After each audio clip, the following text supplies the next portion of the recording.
Welcome back. Bulletin का आगाज करेंगे अहम खबर के साथ। हुकूमत ने सिगरेट पर हेल्थ टैक्स के निफाज की हतमी मंजूरी दे दी है। वजीर आजम के फोकल पर्सन बराए इंसदादे तंबाकू नोशी ने इसकी तस्दीक की है। 20 सिगरेट वाले पैकेट पर 10 रुपए टैक्स आयद करने का फैसला किया गया है, जबकि कार्बोनेटेड ड्रग्स पर भी टैक्स आयद करने की मंजूरी दे दी गई है। 250 मिलीलीटर कार्बोनेटेड ड्रिंक की बोतल पर 1 रुपया टैक्स आयद किया जाएगा। हासिल होने वाला टैक्स सेहत कार्ड के जरिए गरीबों पर खर्च होगा। बाबर अता साहब इस वक्त हमें ज्वाइन करें, उनसे मजीद बात करेंगे। बाबर अता साहब बताइएगा, फिर टैक्स लग रहा है इन पे सिगरेट पर और ड्रिंक्स पर? जी अल्हम्दुलिल्लाह जी, पाकिस्तान की तारीख में पहली मरतबा ये तारीखी मौका है कि इन मौत के सौदागरों पर किसी हुकूमत ने ये जुर्रत दिखाई है कि इन पे टैक्स लगाए। क्योंकि इससे पहले जो है जितनी भी हुकूमतें थी वो मैं इनको जी खुल के कहना पड़ेगा, ये मौत के सौदागर हैं। ये जो सिगरेट नामी चीज है, ये हमारी यूथ जो है इसके लिए तबाह कौन है और ये लोगों को मौत के गार्ड उतारते हैं, ये सारे इदारे जो हैं इनके। तो ये पाकिस्तान की तारीख में जी पहली दफा हुआ है कि एक ऐसा टैक्स लगाया गया है जो ऐसे प्रोडक्ट से लिया जा रहा है जो लोगों की सेहत से लगाया जाएगा। और आपको बताऊं कि ये इतनी बड़ा इंडस्ट्री और इतनी ज्यादा इसकी जो है यहाँ पे सेल होती है पाकिस्तान में कि आप आसानी से 40 से 50 अरब रुपए सालाना के हेल्थ टैक्स की बात कर रहे हैं, जो कि डायरेक्ट सेहत कार्ड और दीगर तरीकों के जरिए। आपको लगता है कि इस टैक्स से सिगरेट नोशी की जो तादाद है उसमें कमी आएगी? साथ साथ आपको क्या लगता है कि कितना रेवेन्यू जनरेट कर पाएंगे इससे? दुनिया भर में जी एक जो वर्ल्ड हेल्थ ऑर्गेनाइजेशन है, आलमी इदारा सेहत, उनकी स्टडी है कि जब आप टोबैको प्राइसेस बढ़ाते हैं तंबाकू नोशी, जिसमें सिगरेट वाहिद चीज नहीं है, तंबाकू नोशी ओवरऑल, जब उनकी कीमतें आप बढ़ाते हैं तो 25 से 30% रिकॉर्डेड है कि कंजम्पशन में कमी आती है। और जो आपने बजट की बात की कि इससे रेवेन्यू कितना हासिल होगा, तो आसानी से जी 40 से 50 अरब रुपए सालाना जो है वो हासिल होंगे, जो सेहत इंसाफ कार्ड और इसी तरह के दीगर तरीकों के जरिए जो है उन गरीबों तक पहुंचाए जाएंगे जिनको बेसिक हेल्थ फैसिलिटीज तक उनकी रसाई नहीं है। तो बाबर अता साहब, आप ये बात कर रहे हैं, जाहिर है ये तो वो चीज़ें हैं जो इंसानी सेहत के लिए भी अच्छी नहीं है, तो क्या फोकस ज़्यादातर इन्हीं चीज़ों पे किया गया है कि जो गरीब पर जो बोझ है डायरेक्टली वो ज़्यादा ना बढ़े? जी देखिए, बात यह है कि सिगरेट की प्राइस जो है वो कम से कम लेके ऊपर से ऊपर तक है। तो हमने ये नहीं देखा कि सिगरेट कौन, लेकिन अगर सिगरेट की डिब्बी है और उसके अंदर 20 सिगरेट हैं, उसके ऊपर 10 रुपए जो है वो देने होंगे, जो जाएंगे उन लोगों के इलाज पे जो ना सिर्फ तंबाकू नोशी बल्कि दीगर बीमारियों की वजह से भी जो अस्पतालों में होते हैं और इलाज की बेहतर सहूलियात के लिए। तो ये तो मेरे ख्याल में अच्छा है कि रिगार्डलेस ऑफ स्लैब, यानी चाहे वो वाला सिगरेट हो या अमीरों वाला सिगरेट हो, लेकिन एक चीज अगर सेहत के लिए मुज़र है तो वो ओवरऑल मुज़र है जी सबके लिए। ठीक है बाबर अता साहब, आप बता रहे हैं हुकूमत ने सिगरेट पर हेल्थ टैक्स के निफाज की हतमी मंजूरी दे दी है। फोकल पर्सन बराए इंसदादे तंबाकू नोशी बाबर अता साहब हमसे गुफ्तगू कर रहे थे, बहुत शुक्रिया आपका। आइंदा माली साल के बजट में टैक्स वसूलियों में इजाफे के लिए टैक्स का दायराकार बढ़ाया जाएगा। टैक्स दायराकार बढ़ाने के लिए आइंदा बजट में ठोस इक़दामात मुतवक्के हैं। बात करेंगे एक और अहम मामले की। सरहद पार अफगानिस्तान से दहशतगर्दी के खतरे के पेश नज़र खैबर पख्तूनख्वा में जम कबायली अजला में इंतखाबात मुलतवी किए जाएं। सूबाई हुकूमत ने सेक्रेटरी इलेक्शन कमीशन को खत लिख दिया। अफगानिस्तान से दहशतगर्द कार्रवाइयों का खदशा, KPK में जम कबायली अजला में इंतखाबात 20 रोज के लिए मुलतवी किए जाएं। पख्तूनख्वा हुकूमत की इलेक्शन कमीशन से दरख्वास्त। सेक्रेटरी इलेक्शन कमीशन को खत में खैबर पख्तूनख्वा हुकूमत का कहना है जमशुदा अजला में इंतखाबात को सबोताज करने के खतरात हैं। सियासी क़यादत को भी निशाना बनाने के हवाले से खदशात हैं। शुमाली वजीरिस्तान में हालिया वाक़यात के बाइस भी इलेक्शन मुलतवी किए जाएं। वज़ीर इत्तलात KPK शौकत यूसुफजई कहते हैं कि कबायली अजला में हालात की खराबी और थ्रेट्स की वजह से इलेक्शन 20 रोज के लिए मुलतवी करने की दरख्वास्त की है। इस दौरान हालात को कंट्रोल करने और क़याम अमन की कोशिशें करेंगे।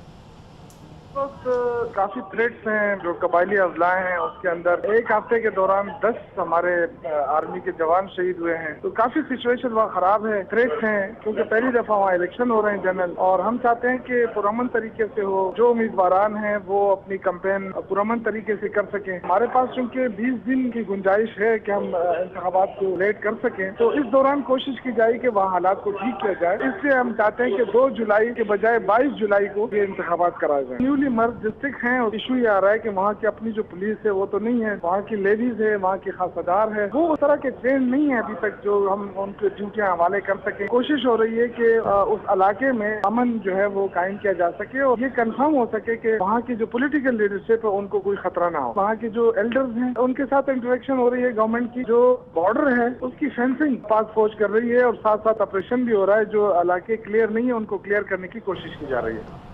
अफगान हुकूमत काबुल में पाकिस्तानी सिफारत खाने को तहफ़्फ़ुज़ देने में नाकाम हो गई। वीज़े के लिए आने वाले अफगान शहरियों ने पाकिस्तान सिफारत खाने पर धावा बोल दिया। Army chief general Qamar Javed Bajwa ने उम्रे की सादत हासिल की। जनरल कमर जावेद बाजवा के लिए खुसूसी तौर पर खाने काबा का दरवाज़ा खोला गया। आर्मी चीफ ने पाकिस्तान की तरक्की, खुशहाली, इस्तेहकाम और अमन के लिए खुसूसी दुआएं की।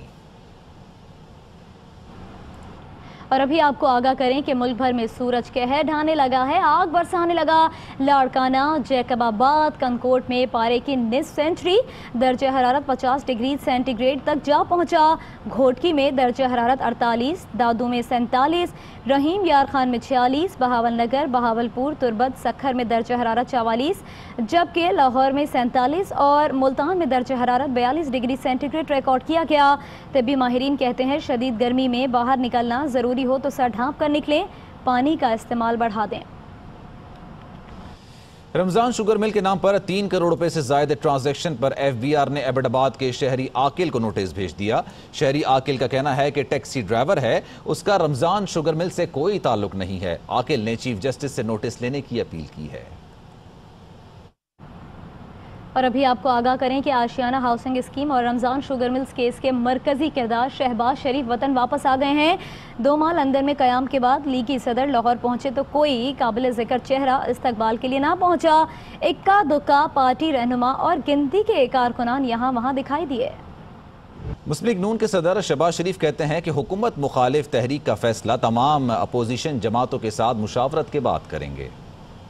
क्या आप गद्दारी के साथ मिलकर तहरीक चलाएंगे? मैं आपको कहना चाहूँगा तमाम अपोजिशन पार्टी मिलकर मुशावरत करेंगे या फैसला करेंगे।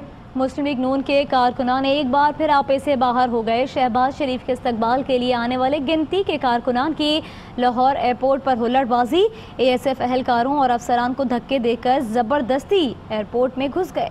अपोजिशन लीडर कौमी असम्बली मियां मोहम्मद शहबाज शरीफ 2 माह लंदन गुजारने के बाद जाती उमरा पहुंच गए हैं, जहां वो अपनी वालिदा, भतीजी मरियम नवाज और ख़ानदान के दीगर अफराद से मुलाकात करेंगे।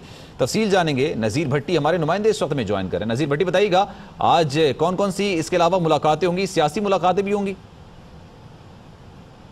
जी, मियाँ शहबाज शरीफ कायदे हिज़्ब इख्तिलाफ़ कौमी असम्बली इस वक्त जाती उम्रा में अपनी वालिदा से मुलाकात कर रहे हैं और ख़ानदान के दीगर अफराद से भी मुलाकात कर रहे हैं। वो बरतानिया में एक बात जो है वो आज जब सुबह पहुँचे हैं लाहौर, तो आज उन्होंने अपनी वालिदा से मुलाकात इस वक्त उनकी जो है वो जारी है। इसके अलावा मरियम नवाज़ भी यहाँ मौजूद है, उनसे भी सियासी उमूर पर भी और ज़ाती और ख़ास तौर पर मियाँ नवाज शरीफ से जेल में उनकी मुलाकात हुई, उनकी सेहत के हवाले से भी तबादला ख्याल होगा। इसके अलावा अमीर मुकाम मुस्लिम लीग खैबर पख्तूनख्वा से जो है उनके रहनुमा यहाँ पहुँचे अभी थोड़ी देर पहले, उन्होंने वो भी मुलाकात करेंगे। इसके अलावा मियाँ शहबाज शरीफ जो केसेस इस वक्त नैब में हैं उनके हवाले से वो हमजा शहबाज का केस है, इसी तरह से आसिफ अली ज़रदारी साबिक़ सदर मुमलिकत, उनकी जो केसेस है उस हवाले से भी सियासी उमूर पर जो है वो तबादला ख्याल होगा। और बजट इजलास जो कि 11 जून को होने जा रहा है, उसके हवाले से कल एक इजलास है पार्लियामेंट में, उसके लिए भी मुशावरत होगी और किस तरह से हिकमत अमली अपनाई जाएगी बजट इजलास में, अपोजिशन क्या करेगी, दूसरी जमातें जो है उनकी हिकमत अमली क्या होगी, ये तमाम बातें जो है उस हवाले से आज मियाँ शहबाज शरीफ यहीं से होमवर्क करके जो है वो आज शाम को इम्कान ये है कि वो इस्लामाबाद रवाना होंगे और वहाँ जाकर फिर मज़ीद उनकी मुलाकात होंगी। इसके अलावा APC जो ऑल पार्टीज़ कॉन्फ्रेंस मौलाना फजल रहमान बुलवा रहे हैं, उस हवाले से भी उनकी इस हवाले से मुशावरत होगी और राब्ते भी किए जाएंगे। और आपको बताता चलूँ कि ये इस वक्त इनकी मुलाकात जो है वो जारी है और उसके बाद जो है ना वो शाम को जो है मियाँ शहबाज शरीफ रवाना होंगे। नज़ीर भट्टी, बहुत शुक्रिया आपका। नून लीगी रहनुमा राना सनाउल्लाह ने फिरदौस आशिक अवान के बयान पर रद्द-ए-अमल देते हुए कहा कि फिरदौस बाजी, शहबाज शरीफ साहब आ गए हैं, अब आपकी जानियां ही जानियां होंगी, तैयारी पकड़ लें। वज़ीर आज़म की मावन खुसूसी डॉक्टर फिरदौस आशिक अवान कहती हैं कि शरीफ खानदान में सियासी रस्साकशी उरूज पर है। फवाद चौधरी के मुताबिक शहबाज शरीफ को खदशा था मरीम नवाज पार्टी पर कब्जा कर लेंगी। बाबर अवान ने शहबाज शरीफ से लंदन में इलाज की रिपोर्ट्स मांग ली। शहबाज शरीफ की वतन वापसी पर तर्जुमान वजीर आला पंजाब डॉक्टर शहबाज गिल ने ट्वीट में कहा है कि महाराजाओं की तरह हुकूमत करने वाले अपने लिए एक अस्पताल ना बना सके। पीटीआई हुकूमत नए पाकिस्तान में शानदार अस्पताल बनाएगी ताकि इन जैसे हुक्मरानों को बाहर ना जाना पड़े। उन्होंने कहा शहबाज शरीफ इलाज के नाम पर लंदन में सियासत साजिशों में मसरूफ रहे। कितना ही अच्छा होता कि अपने मफरूर दामाद बेटे और इसहाक डार को भी साथ लाते। उनकी बयानबाजी से लग रहा है वो इलाज करवा कर नहीं वर्ल्ड कप जीत कर आए हैं। असफंदियार वली खान कहते हैं कि ANP मौलाना फजलुर रहमान की सरबराही में हुकूमत के खिलाफ APC का फैसला मानने की पाबंद नहीं। वजीरिस्तान में फौजी अफसरान की शहादत पर ANP गमजदा है। चारसदा में महंगाई के खिलाफ रैली के शुरका से खिताब में असफंदियार वली का कहना था कि महंगाई की वजह से गरीब और मुतवस्सित तबके का जीना मुश्किल हो चुका है। महंगाई का तूफान जारी रहा तो इनकलाब का रास्ता कोई नहीं रोक सकता। असफंदियार वली खान का कहना था कि ANP मौलाना फजलुर रहमान की सरबराही में हुकूमत के खिलाफ APC का फैसला मानने के पाबंद नहीं। वफाकी वजीर बहरी उमूर अली जैदी ने इराकी हम मनसब से मुलाकात की है और मुलाकात में दोनों ममालिक के दरमियान ताल्लुकात की मजबूती बाहिमी दिलचस्पी के उमूर पर बात की गई है। बात करेंगे अपने नुमाइंदे अब्दुल कादिर से।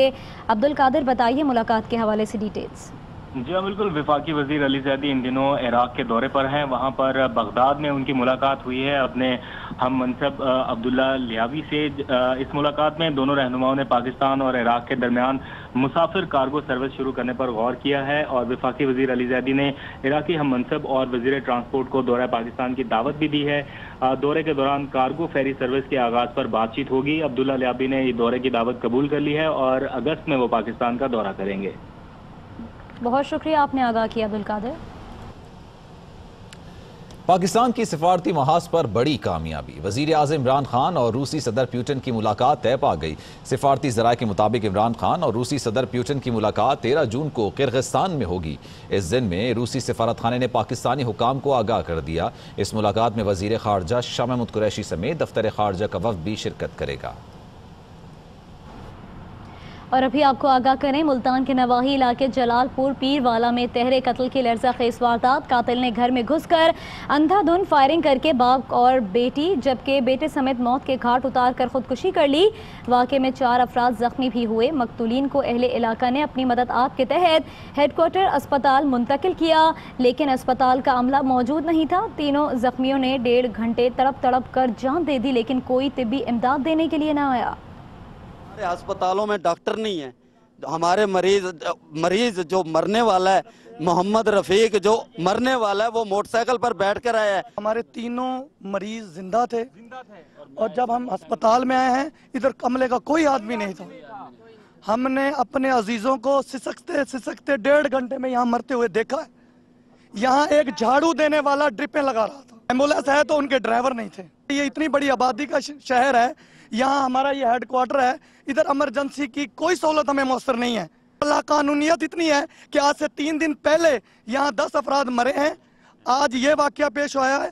हमारे हालात ऐसे हो चुके कोई आदमी पिस्टल उठाए और किसी को मार दे। हमारा मुतालबा यह है कि यहाँ की इंतजामिया को और खास तौर के इस अस्पताल के अमले को टोटल को डिसमिस किया जाए। यहाँ पर ट्रीटमेंट के लिए कोई अमला नहीं था। MS एहसान बारी को हमने मुख्तलिफ मुअज़्ज़िज़ीन शहर ने BCO फ़ोन किए, उस बंदे की नींद पूरी नहीं हुई। आज हॉस्पिटल के इंतज़ामिया के रवैये के खिलाफ पूरा शहर बंद है, शटल डाउन है। मैं पूछता हूँ उस्मान बुज़दार से, कहाँ है आपके गुड गवर्नर्स? 15 को कॉल किया, किसी ने हमारी कॉल नहीं अटेंड की। 1122 वालों को किया कॉल, उन्होंने हमारी अटेंड नहीं की। हमारी मदद, हमने अपनी मदद अपने तहत अपने मरीजों को, अपने रिश्तेदारों को यहाँ लेकर आए हैं। फैसलाबाद में कम सिन मुलाजमों पर तशद्दुद का एक और वाकया सामने आ गया। बच्ची के बाजुओं, चेहरों और कानों पर जख्म के निशानात हैं। पुलिस ने बच्ची को चाइल्ड प्रोटेक्शन ब्यूरो की तहवील में दे दिया। Welcome back. लिए चलेंगे आपको इस्लामाबाद, जहां पर पंजाब बार काउंसिल के इजलास के बाद वकला रहनुमा मीडिया से गुफ्तगू कर रहे हैं। पूरे पाकिस्तान का एक नौजवान ये पैगाम दे रहा है कि जज फेस करें अपने इस रेफरेंस को। थैंक यू वेरी मच, बहुत शुक्रिया, बहुत मेहरबानी। बहुत शुक्रिया। वकला इत्तेहाद, वकला इत्तेहाद, पाकिस्तान, आईन पाकिस्तान, आईन पाकिस्तान। दोस्त अभी सोशल मीडिया की बात कर रहे थे, मुझे बड़ी खुशी हुई कि जब एक मखसूस तबके की तरफ से एक जज के लिए सोशल मीडिया पर जंग जीतने की कोशिश करने वालों को हमारे नौजवान वकला ने सोशल मीडिया पे ऐसा मुंह तोड़ जवाब दिया और मुझे बड़ी खुशी हुई और इतने वाइज उस पे कमेंट्स आ रहे हैं और इतना बेहतरीन जवाब। दोस्तों, ये जंग आपने जारी रखनी है। अगर वो सोशल मीडिया पे जंग जीतना चाहते हैं तो हम उसके लिए भी तैयार हैं, लेकिन ये उनके लिए शर्म की बात है जो कमेंट्स, जो आर्गूमेंट्स वो सोशल मीडिया पे देते हैं। और जाओ यार, सुप्रीम कोर्ट के सुप्रीम जुडिशल काउंसिल में दो, वहां से क्यों भागते हो? ये एक्टिविटी किस लिए है? अगर आप क्लीन हैं तो जाएं आईनी इदारे के सामने अपनी सफाई पेश करें, बजाय इसके कि आप लोगों को साथ मिलाना चाहते हैं। आप क्या चाहते हैं कि आपको कोई ना पूछे? अगर आप बज़ाहिर दयानतदार हैं तो आपको साथ खून माफ कर दिए जाए? हरगिज़ ऐसा नहीं होगा। जिस पे भी इल्जाम आएगा उसको अपना दामन साफ करना होगा, वरना ये वकला उनके हर रास्ते में आइन की दीवार खड़ी करेंगे। मैं गुजारिश करता हूं जनाब Shahzad Mir, general secretary Rawalpindi bar association से तशरीफ लाएं, अपने ख्यालात का इज़हार करें। जनाब शहजाद मीर साहब।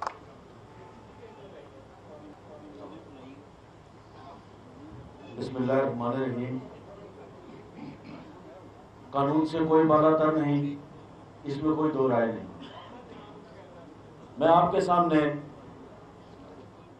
जो मेरा तारुफ करवाया गया वो शहजाद मीर के नाम से है, लेकिन मैं आपके सामने ये कहता हूं कि मैं इमरान मंज हूं।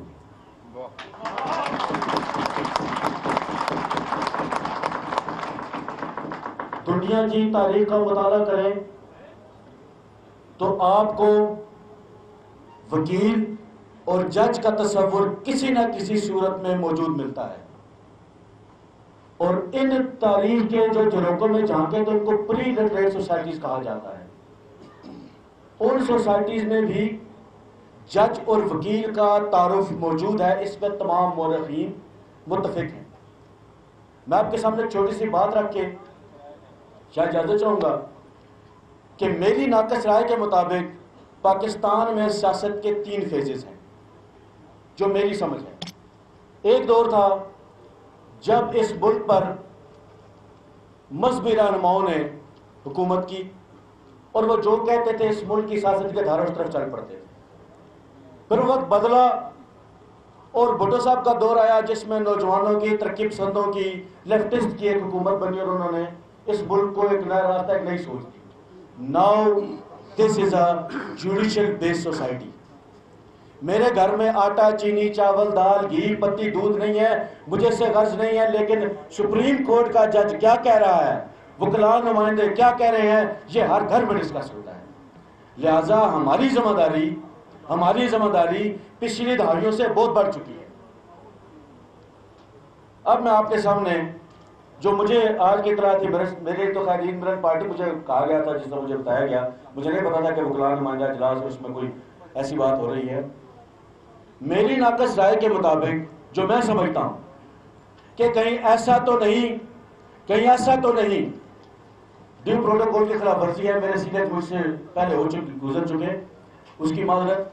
कहीं ऐसा तो नहीं कि वकला को तकसीम करने की खातिर इमरान मंच के केस को डिले किया जा रहा है। ये मेरी नाकिस राय है, मेरे सीनियर्स बैठे हैं और ये इस बात का जरूर सेटिस्फाई करेंगे हमें। कहीं ऐसा तो नहीं हो सकता कि इमरान मंच के केस को डिले करके हमें तकसीम करने की साजिश की जा रही है।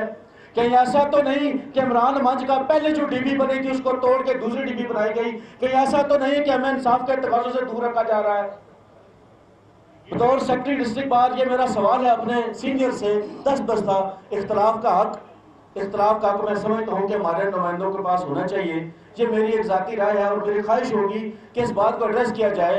कहीं ऐसा तो नहीं कि वकीलों के उन नुमाइंदों को उन नुमाइंदों को जिन्होंने तागूती ताकतों की आंखों में आंखें डाली, उनको तकसीम करने की कोशिश की जा रही है। ये मेरा सवाल होगा, ये बात हुकूमत की नहीं। मेरा खुद एक सियासी जमात से ताल्लुक है और मैं सियासी तौर पे बड़ा बालिग आदमी हूँ। मैंने सियासत को पढ़ा है, समझा है, सोचा है। मैं राय बिला वजह नहीं देता और मेरे पास इस बात की दलील मौजूद होगी। कहीं ऐसा तो नहीं होगा कि शायद हुकूमतें अपनी जगह बैठी हों और कोई एक और कुव्वत आपको तकसीम करने के दर पे है।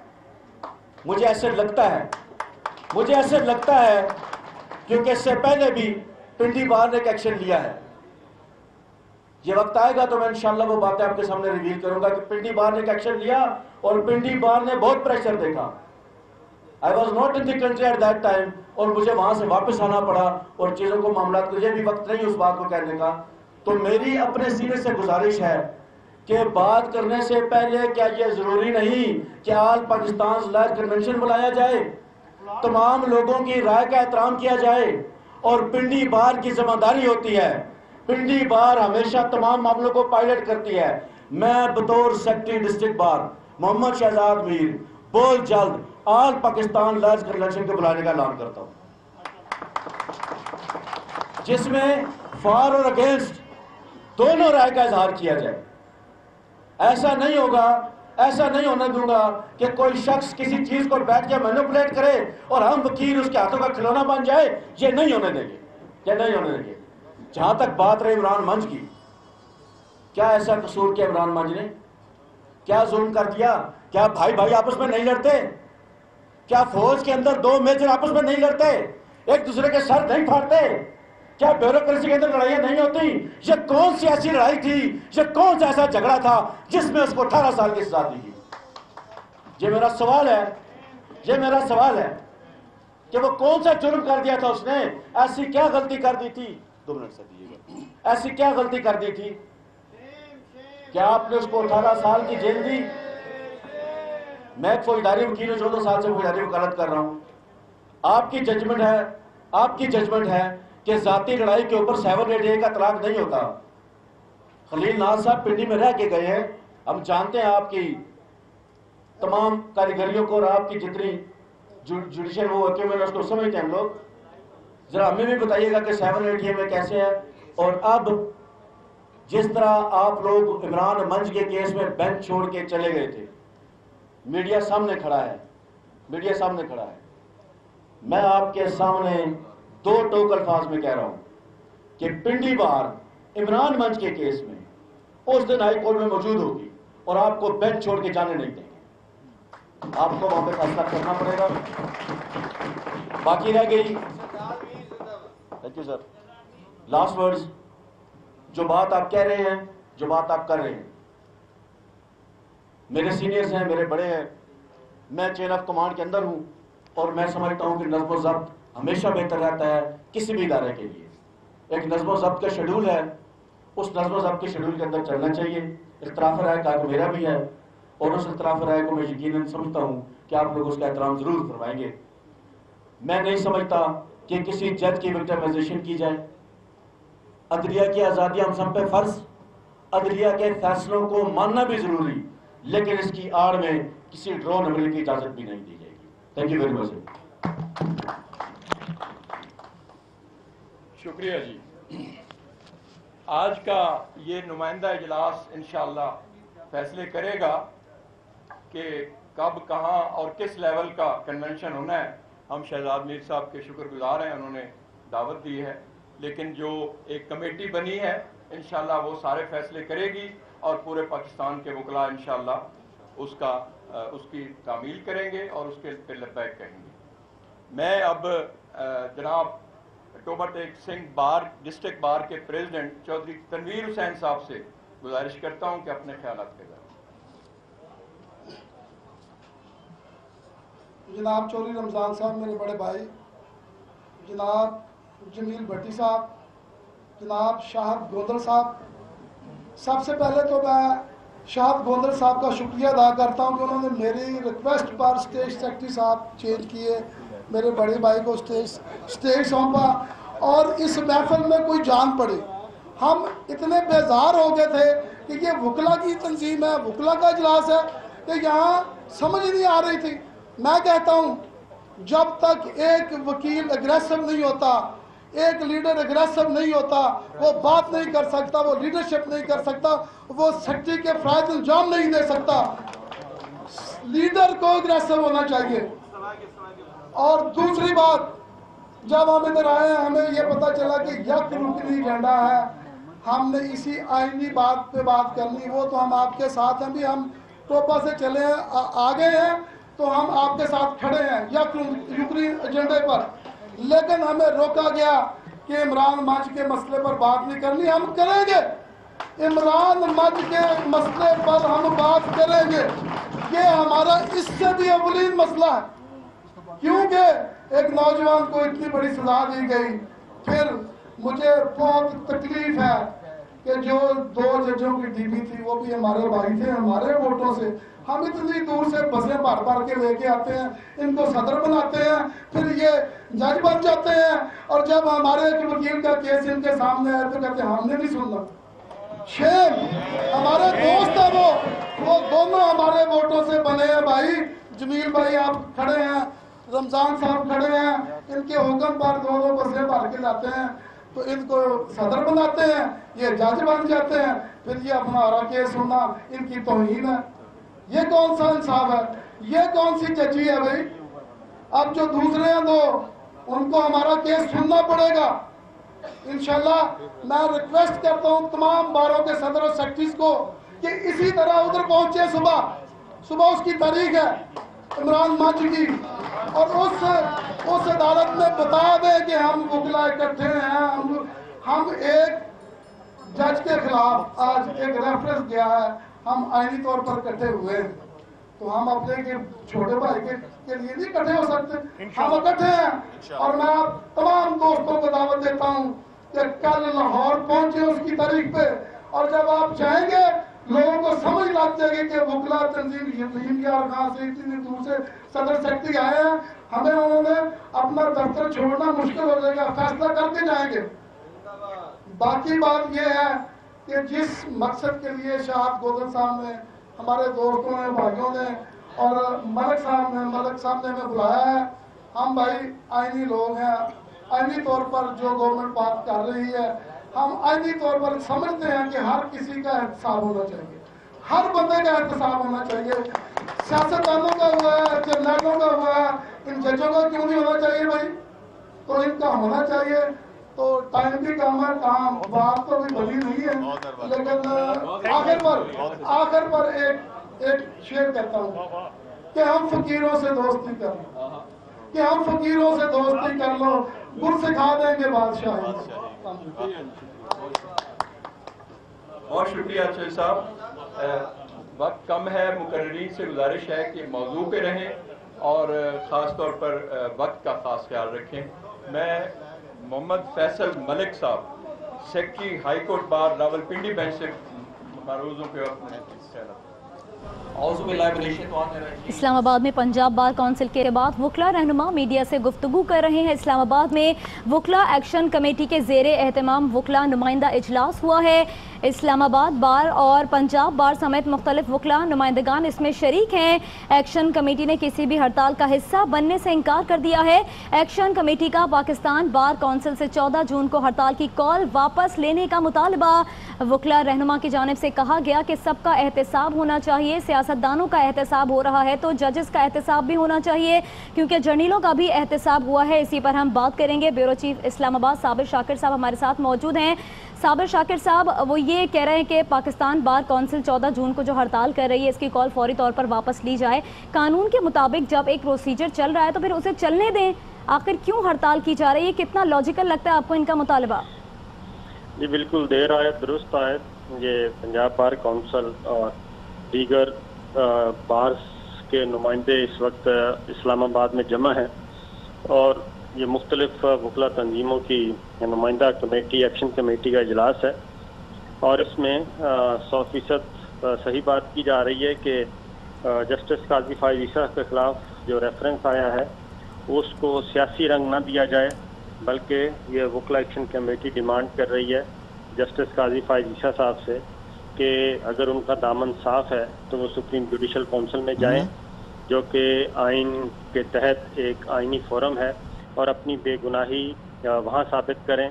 आर्टिकल 209 के तहत सुप्रीम जुडिशल काउंसिल तश्कील पाई है, और किसी भी जज के खिलाफ अगर कोई इल्ज़ाम लगता है तो उसका अपनी बेगुनाही सुप्रीम जुडिशल काउंसिल के सामने साबित करना होती है। ये डिमांड की जा रही है वकला एक्शन कमेटी की तरफ से, और साथ ही साथ जिन वकला ने ये एक पहले से ऐलान कर रखा है कि 14 जून को जब इस रेफरेंस की समाअत होगी तो वो कोई हल्ला गुल्ला का इरादा रखते हैं और हड़ताल करेंगे, तो ये वकला एक्शन कमेटी जो कि मुख्तलिफ वकला तंजीमों की नुमाइंदा कमेटी है, ये डिमांड कर रही है कि इस तरह की वो हड़ताल की कॉल जो वापस ली जाए, और जजेस समेत सब जो हैं वो एहतसाब के दायरे में आते हैं, और जजेस पर अगर कोई इल्ज़ाम लगता है तो उसका बेहतरीन फोरम सुप्रीम जुडिशल काउंसिल है। और साथ ही साथ ये जस्टिस काजी फायज ईसा साहब से भी मुतालबा कर रहे हैं वकला कि वो भी अपने आप को सुप्रीम जुडिशल काउंसिल में जाके पेश करें। बहुत शुक्रिया साबिर शाकिर साहब, आपने अपना तज्जिया दिया इस पर। खबरें आपने मुलाहिजा की AR1 स्टूडियो से। फिलहाल इतना ही। मजीद खबरों और अपडेट्स के लिए देखते रहिए AR1 न्यूज़।